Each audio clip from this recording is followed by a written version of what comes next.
Hey guys, Mr. Happy here, and welcome to Mondays with Mr. Happy, aka Mr. Happy Mondays. This is episode 18, weekly Q&A show. I like to throw in a few announcements here and there when I have them. Now, I'm going to be shotgunning through the questions this week because I am not feeling well at all. I mean, I have like a cold, I have the sniffles, I'm very congested, so I just want to like relax and take it easy, and but it's Monday. I'm not going to not do Mondays with Mr. Happy. This is something that I do for you guys, and I'm not going to not do it. So anyway, I'm going to be going through these questions real quick. I got my coffee to sip on. I got a tissue. Let's go right through this. First question, hey Happy Dude, I play on Siren server, and on Reddit, I read about people wanting to duty finder with other servers. I'm confused about this because most of the people in duty finder with me are from different servers. Am I missing something? So no, you're not missing anything. Duty finder is cross server, but only within the data center that you are currently affiliated with. For example, on Gilgamesh, I can get people from Sargatanas in my duty finder because we're both on the Aether data center. I can't get people from Tonberry though. They are on a completely different data center. So people might be requesting for more leniency on the data centers and the ability to queue with multiple data centers. Another thing I've seen is people have been requesting that the party finder be cross server as well. That you be able to search with people from multiple servers and then all queue together into a dungeon together, just to make the party finders on less active servers a little bit more lively, you know. And both of those are perfectly fair ideas. The only problem is that the Japanese data center would be left out of it, absolutely, because there's no way that there's going to be some sort of lag, because either we'll be playing on a Japanese duty finder data center or the Japanese will be playing on an American one, and that's probably not going to end well for either group with that much latency.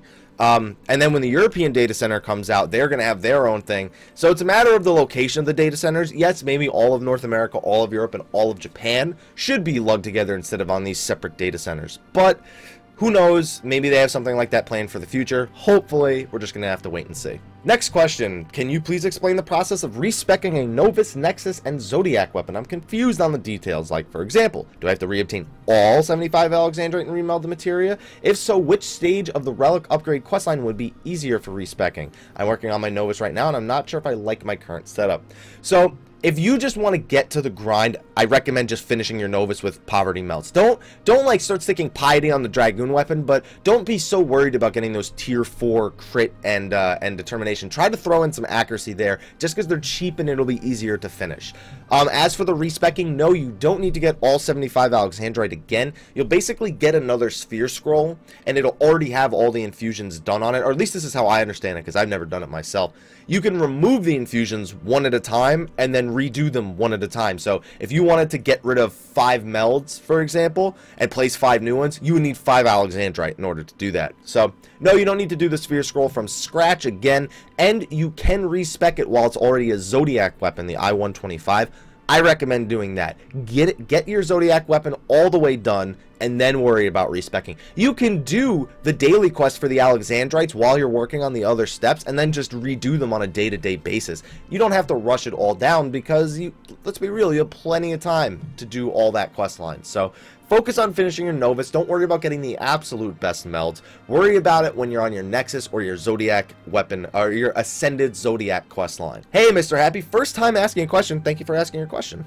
Is there a way to watch all the cutscenes in the inn from a quest in sequence instead of watching one then coming out and then having to select the next cutscene? If not, do you think that's something they will later implement?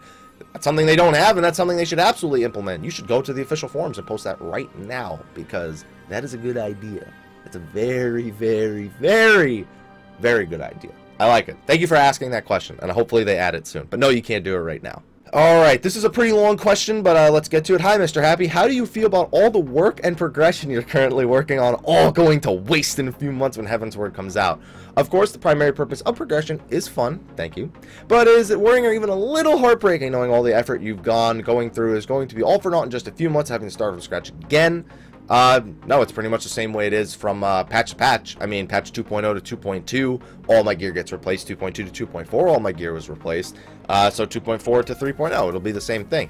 To me, gear is like not the end goal. It's a great reward, but for me, it's not the end goal. That's not the content to me, you know.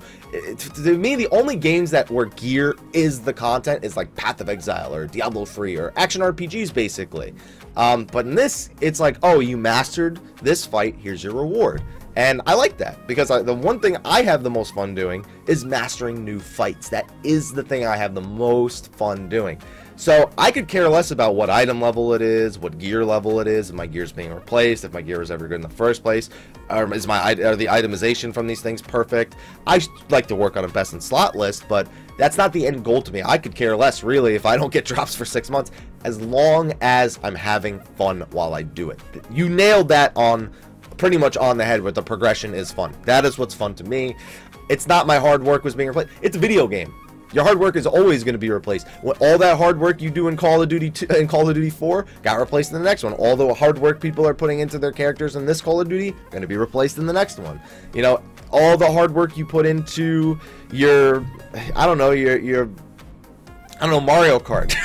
You beat all Mario Kart. What are you going to do? You're going to put the game down eventually. Eventually, you put every game down anyway. The only difference is this is the game that you don't put down and you continue playing, and it just updates itself, so you don't need to buy a new game. That's the way I like to look at it. But it's a video game. I don't look at it as hard work. I look at it as that's my reward, and when I do the next thing, that'll be my reward as well. Next question. Is it hard to change your main? I've been thinking of it since 2.2, but I find it to be such a big decision. Let me put this into perspective for you. If you're a tank, a healer, or a bard, I wish you the best of luck in changing your main, because it's not an easy thing to do. Now, I'm talking about strictly from a static point of view. If you play with the same group of 8 people, everyone plays the same role, it's very difficult to change from a tank to a healer to a tank, a healer to DPS, whatever. Now, if you are a DPS other than a bard, it's not so hard. Changing between monk, ninja, and dragoon, or summoner and scholar is they're pretty easy to convince your group. Yeah, I want to play this now. You know, we'll be, you know, they know we'll be fine, pretty much. However, if you're a bard, they're probably not gonna, unless you have 2 bards, then they're probably not gonna let you change, because they want that ballot, they want that payon. You're not gonna be able to escape that. It really depends, basically, is my answer to your question. Question from week 15. Happy, can you imagine a new type of mage that uses nature, or uses dark matter, or even that uses the shadows to attack come from Final Fantasy XIV? Well, Conjurer is kind of like a nature mage, and if we needed another nature mage, it would probably be a Geomancer. As for dark matter and shadows, I guess that depends on what you mean by dark matter and shadows, because the Dark Knight is dark magic, so that could be looked at it one way. We don't really even know what that means. We know that they'll be using the power of darkness in order to dodge and evade and mitigate damage and things like that. Maybe they'll use shadows. Maybe they'll form shadows of oneself in order to eat damage. We don't know, but I'm not going to say no. It's a fantasy game. They can do whatever the heck they want. So, yes, those things could eventually happen. Hi, Mr. Happy. Do you think they'll add a new crafting class in 3.0 or in that series? I like the question because I'm glad you didn't just think in 3.0. I'm glad you asked in the series because I don't think they'll add one in 3.0. You already have to level the 8 current ones, I should say, plus the 3 gatherers to level 60. That's if you do all disciples of hand and lane. That's 11 jobs. You pretty much have to level to 60 to be effective at those roles. So I don't think they'd add another one there. However, similar to the rogue, I could see them adding one in the series, such as you say, the engineer.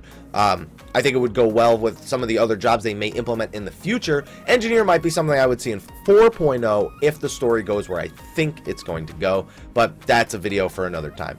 Yes, I do think they'll add one in the series, but not in 3.0. It's 50-50. Alright, question for next week. What do you think about the Dragoon buff and the Ninja nerf? What could those mean in the future? From what I see, Dragoon buff is huge, and people are saying that monks are falling behind and Ninja DPS is destroyed.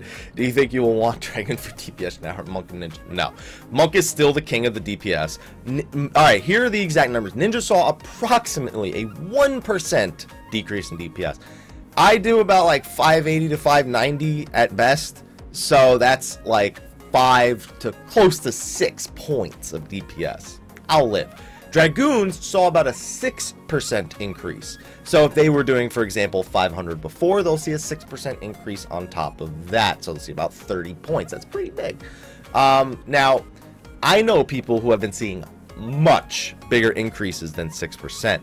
And that is because these are the people who are having trouble with the positionals before. People who, you know, would lose their heavy thrust debuffs and things like that. It's much more forgiving now on that front. So I see a lot more people being, seeing, I should say, bigger increases in that. Monks are still the kings of damage and raid utility.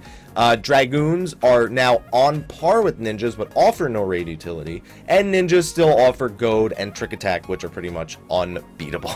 So everything's about equal now. I still think the Dragoon could use a little bit more damage, but they're good. They're fine.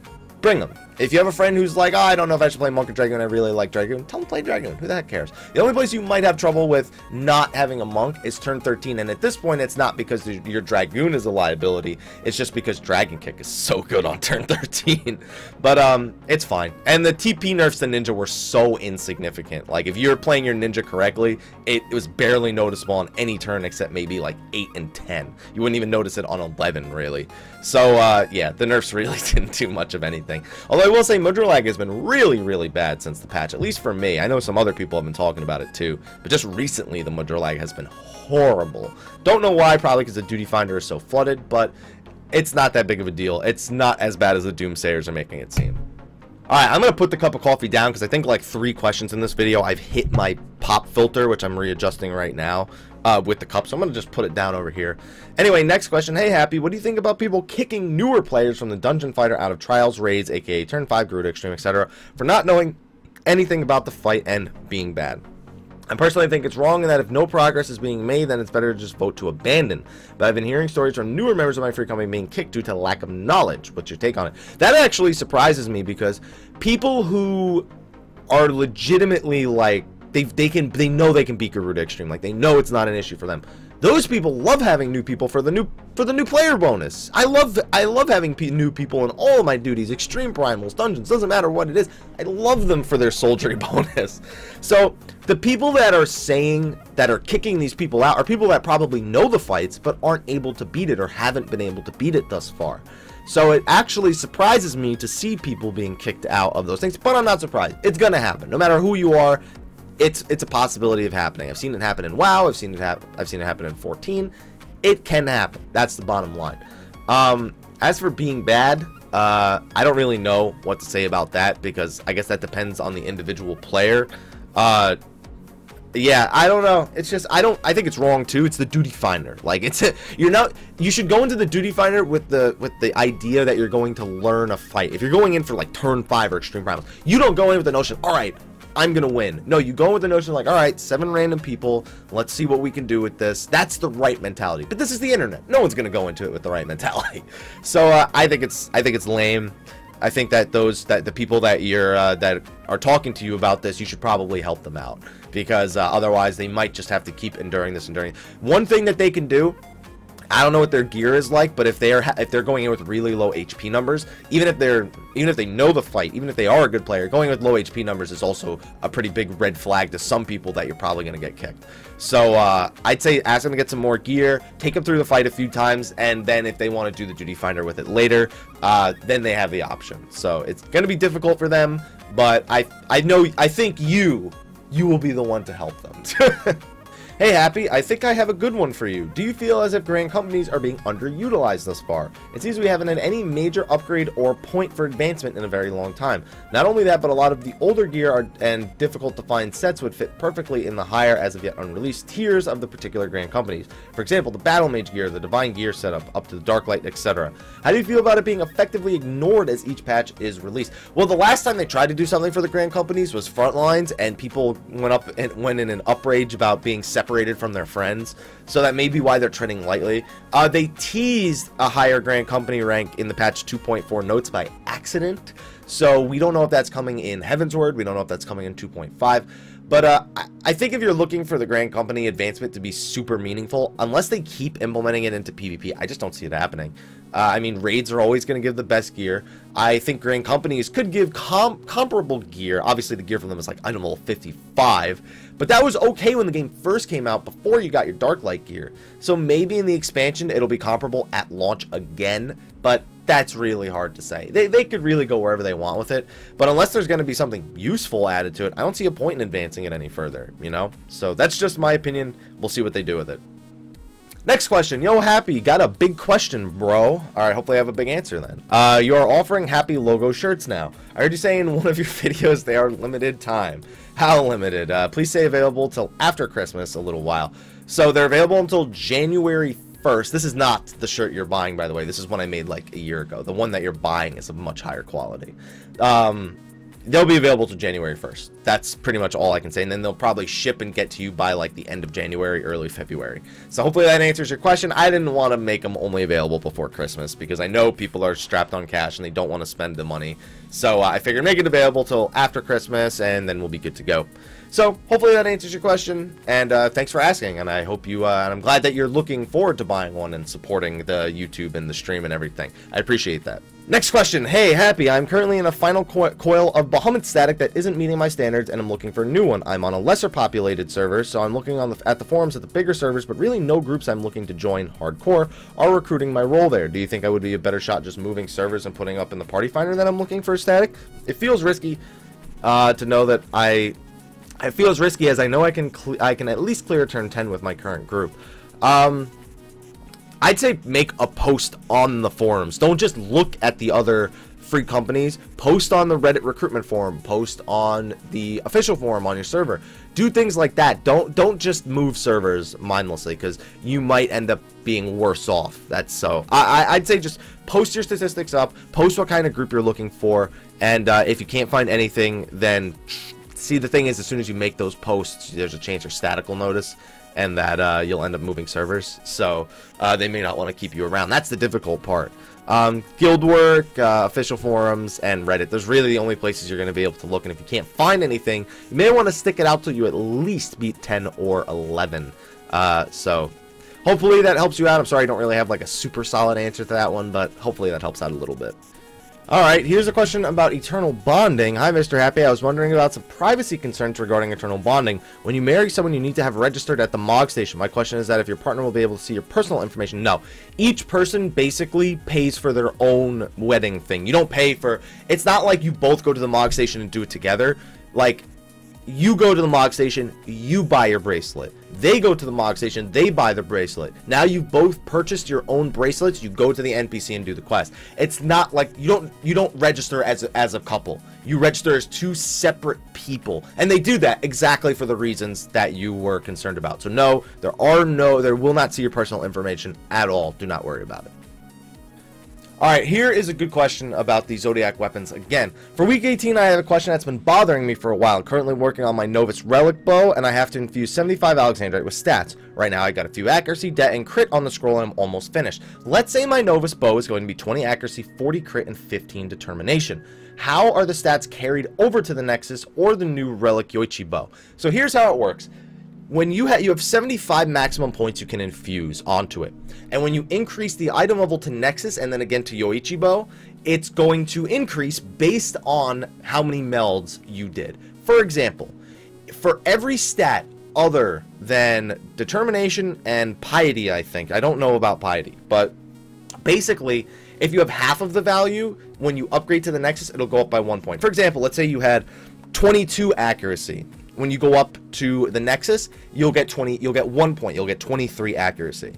If you had, this is a really tough question. If you had 44 accuracy though, then you would get 2 points, so it would go up to 46. As for basically, if you have half of the maximum value, it'll go up by 1 point. If you have the full amount of a stat that you can get, it'll go up by 2 points. Except in the case of determination, where it'll only go up by 1 point, and only if you maximize the amount of stats on it. Now that's just going from Novus to Nexus, which I believe is a maximum of 3 points that you can get. Yeah, a maximum of 3 points that you can get out of that. And then going forward to the Yoichi bow, I think the maximum amount of stats you can get out of it are 7. I think the maximum stat cap is 85. So hopefully that helps answer your question. I know that wasn't really worded too properly, but basically with your exact setup, you will get no bonus accuracy, you'll get 1 bonus crit and no bonus determination going into your Nexus, and then I think you'll get a bonus 4 or 5 stats going into your Yoichi bow. So hopefully that helped clear things up. Sorry it wasn't the best explanation. Yo, Mr. Happy, 2 questions. Just saw the new Rewind YouTube video, and you weren't in it. Thank you. Would you do it next year if us viewers can get you in there? You gotta be a much bigger YouTuber. You gotta be a more broad YouTube user, I feel, to or have more broad viewership in order to be on the Rewind. I don't know if that's gonna work. You can try. You're more than welcome to try and get me on next year's Rewind. I don't think that's gonna work. Thanks for the wait. I'd be glad to compose. Yeah, thanks for the try, but I just don't think it'll work. From 4 weeks ago, hey Happy, whatever happened to them coming out with the Final Fantasy 14 census you were talking about? They did. It just sucked. It didn't have the subscriber numbers or the viewership. It seems that ever since launching in China, they no longer want to say the how many players they have worldwide thing, because China has however many players, but we can't play with China, and South Korea is going to have however many players. We can't play with South Korea. So I don't know. It seems like they kind of gone away from the whole, oh, how many players worldwide. I still would have liked to know how many subscribers they had or how many concurrent logins they have, even if they're going to include China, which I don't even think it was out at the time, or it had just come out like the day after or before. I don't even know. It just didn't have good enough information. So it's there. It just sucks. Next question. I have a question. Oh God, this question. Someone said that you cheated at the fan festival in picking an event. I'd like to hear your side of the story. Maybe a bit controversial or difficult to discuss, but since personal questions are being asked, I thought I'd throw it out there. Again, sorry if this is too presumptuous of me. Nah, don't worry about it, man. This is a question that I actually have a fun time answering.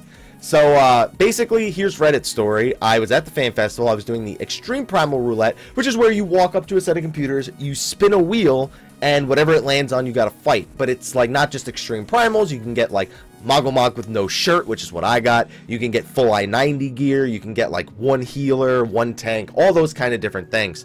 And, you know, I went up there. I rolled with my group. We got Moggle no shirt. And apparently, after we had already been assigned Moggle Extreme with no shirt and were told to take our seats, one of our tanks, I think it was one of our tanks, moved the wheel and didn't do anything. He wasn't like, oh no, it's not Moggle Extreme. No, he didn't like try to play it off, and he didn't move it while it was spinning. But we got Moggle Extreme, no shirt. They never warned us. They never told us we were at risk of being kicked out or anything, which is part of the story. What really happened was he moved the wheel. They didn't say anything because we had already been assigned Moggle Extreme, and we sat down and we did it. Apparently, people thought they warned us because I called people over and said, hey, listen, my computer, nobody reset this computer. All of the settings weren't reset. So I need an extra minute or two to fix this. And they called over like 1 or 2 people. They were trying to figure out who messed it up. Who was responsible for this computer? And they're like, I don't know. And that's what happened. So that's the end of the story. That's all that happened. And we lost, by the way. I don't know how we lost Moggle Extreme and full item level 100 just from having no shirt. I know that's a lot of defense, but I think we could have won that regardless. Here's an interesting question. It was a long one, so I wanted to read it first before I answered it. Hey, Mr. App, I have a long question about progression. I have a friend who started at launch with me, played 2.1, and then quit. Now he wants to come back when the expansion drops, and it made me think about all the content he can skip for gear progression. He never even has to look at CT. He can jump straight to coil once he gets tomes in the item level 100 to 120 gear. So after the expansion, how do you think they can add some relevancy to 2.x content, especially for those who can't afford the expansion? They won't. That's the bottom line. That content's going to be left behind. Like, I'm 99% sure all that content's going to be left behind. It'll be there. You can do it with like 3 or 4 people to beat it, because you won't need a full group of 8 to beat almost anything other than like certain fights that require 8 people. So they probably won't. They're going to be focused on Heaven's Word. Sorry to say, but they probably won't add any more relevancy to that content. Question for next week. What are your thoughts on the final Zodiac weapon being lower item level than an augmented Ironworks weapon? This isn't the final one. We're going to be upgrading it one more time, most likely to item level 135. Yes, it is the finished Zodiac weapon, but it's going to go up one more time. They're not going to end it at item level 125. It's not going to happen. It just won't happen. I'm pretty confident it won't happen. I hope it happens. I hope it doesn't happen, I mean.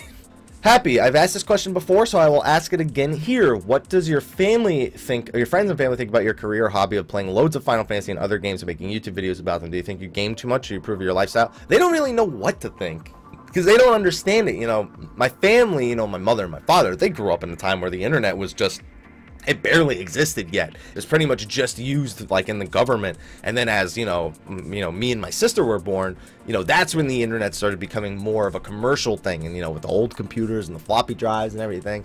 And now it's just they're perfectly okay with it because I'm happy and I do what I want to do and I make money and I'm paying off student loans and all that good stuff. But they don't understand it. My friends understand it a lot more because my friends understand video games. They understand how the revenue is brought in and things like that. So it's acceptive. Acceptive is probably the word that I would think the most, but they don't truly understand exactly what goes on and how I make my living. So hopefully that answered the question adequately. Alright, I can only answer a few more questions because this video is starting to go on for a little bit too long, and like I said, I have a bit of a cold, so I don't want to keep recording this for too much longer, but I get wrapped up in the questions, and what can I do? So let's just answer a few more. Question from episode 16. Hey, Mr. Happy, live letter 18. One of the questions was in regards to a free company alliance system. If you don't mind, can you shed some light on exactly what that means? I was trying to remember that was either one of two things that we're talking about. The ability to have two small free companies alliance with each other in order to tackle endgame content, or the ability to do or that's the free company airship. I think it's the first one, where it's supposed to mean that two small free companies can do a merger in order to take on content, to have enough people to take on content. So I think that's what it is. Now you got me curious. Now I gotta look again. But I'm almost sure that that's what they were referring to. It's something they mentioned a while back, and I think that's what it's referring to. You said quite a while ago you'd add Destiny to the list of dedicated games on your channel. Seeing as how disappointing the game turned out to be, are you still going to cover whatever scraps of content the game receives in its LOL expansions? Is the game on probation, or are you done with it? I'm done with Destiny 1. I'm not paying for their crappy DLC that they like to call, oh, we're not an MMO, but we're going to use every MMO terminology possible to make you feel like your content is worth more. People hate the term DLC. Oh, so we'll use the term expansion. It's DLC. You pay $20 for one raid, 3 story missions, one of which you can't even replay, more maps to the already crappy multiplayer because they don't even have the... how do you have an FPS game that doesn't have capture the flag? I don't understand that. I don't understand. That's my favorite mode, and they don't have it. That doesn't make any sense to me. No, I mean, maybe Destiny 2, I'll play the beta and I'll look at it just because I was like, you guys know I hated Destiny 1, but let's try out Destiny 2, see if they made any improvements. And they have been making improvements. I'll give them that. Bungie's new to this kind of game. They don't really know how to make this kind of game, and I commend them for trying. Doesn't make the game any better, but I commend them for trying. Also, the new raid Crota's End is just laughable. I mean, it's normal difficulty, so it's probably going to be easy regardless. And they're not even releasing the hard mode till a month later. I think that's actually the smart thing, because the cheese strategies people came up with for the old raid, yeah, they might want to let people experiment with this raid on normal before people start just pushing Crota off the end of the arena. You can't actually do that. He's pretty smart about that. But regardless, hopefully the game gets better. I mean, I play Final Fantasy XIV: A Realm Reborn. Of all the games that started off crappy and got better over time, I think I'm playing the granddaddy of them all. So to just rule out Destiny forever is a little bit ignorant. Thus, I will only rule out Destiny 1 unless I see some crazy good content in the expansions, and not just reskinning bosses and giving them a shield. Crota. Anyway, moving on. Alright, this is going to be the last question that I'm going to answer, and it's a two-part, it's 2 questions actually, but it's from the same person. So, question 1, do you think there will be an Oceanic server in the future as an Australian? No, they've actually had a, I think they answered a question about that in a live letter. They said they want to be able to bring it, but that the demand isn't high enough yet. So if the demand gets high enough, they may look into it. I mean, they're opening European data centers soon. TM. Please look forward to it. Hi. So I think if Europe is just getting their data center for the first time now, that it might be a while till Oceanic gets it. Oceanic might even get access to one of the other servers. I doubt it. Not China, not South Korea. I don't know. I think they will do it eventually, but it won't be until the game has that kind of demand in that area. And the second question that the person has is, what do you think of Summoner from a design perspective? I personally don't like it, as the job doesn't stay true to the Final Fantasy franchise. Well, it stays true because they summon things. That's the only thing it takes to be a summoner in Final Fantasy. You have to summon things. that is literally, it's in the name, as a matter of fact. As for the dots and the whatever, I like it from a design perspective. I like that kind of job. That was the kind of job I actually played in World of Warcraft. I was a warlock. So Summoner is actually the job that I should be probably most familiar with after playing years of Warlock in World of Warcraft. So from a design perspective, I like it because I don't know what other job would have been the dot/pet job. You need a dot job, you need a pet job, you need those kind of things in the games. They killed it all in one single job. Glad they were able to do that. But anyway, that is going to be the last question that I answered for this week. Thank you for all the questions. Sorry I didn't get to the last few questions under the video, but I really want to get going because I need some water.